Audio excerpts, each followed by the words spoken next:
High friends, আসসালামু আলাইকুম। Welcome to Kuasha's vlogs. আপনারা সবাই কেমন আছেন? আশা করি ভালো আছেন। নতুন একটা ব্লগ নিয়ে আসলাম। আজকে শুক্রবার, হলিডে, ছেলেদের ছুটি। ভাবলাম কোথা থেকে ঘুরে আসি। তো খুঁজতে খুঁজতে আমরা মতিঝিল হীরা ঝিলে গেলাম। সেখানের খাবারের অনেক ভিডিওস দেখেছি আমি। ভাবলাম সেখানে যাই খেয়ে আসি। তারপরে খেতে বসলাম। আমরা অর্ডার করেছিলাম 2টা কাচ্চি এবং 1 প্লেট খিচুড়ি। যেহেতু তাদের সিগনেচার ছিল খিচুড়ি, এর জন্য আমি এই হলো সেই কাচ্চির মধ্যে মাংসের স্ট্যান্ডার্ড মোটামুটি ভালো ছিল, মাংসটা বড়ই ছিল, খিচুড়ির মাংসটাও বেশ ভালো ছিল, কাচ্চির মাংসটাও ভালো ছিল, স্বাদ ছিল। কিন্তু সমস্যা ছিল হলো খিচুড়িটা ঠান্ডা হয়ে গেছিলো, এর জন্য আমার কাছে লবণটা একটু বেশি মনে হয়েছে।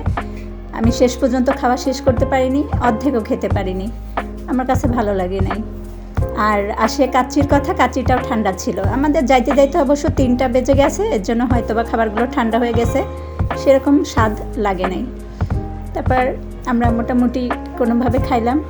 ছেলেদের খাবার শেষ করতে পারছে, কিন্তু আমি আমার খিচুড়িটা তেমন শেষ করতে পারিনি। স্যালাডটা মোটামুটি ছিল। আমরা একটু পানিও নিয়েছিলাম 2টা। তারপরে আমরা খাওয়া দাওয়া শেষ করে চলে আসলাম। তারপরে এই যে আমার ছেলে খাচ্ছে, এই যে আমার আরেক ছেলে। পরে আমার খিচুড়িটা আমার বড় ছেলে খেয়েছে। পরে আমরা বাসায় চলে আসছি।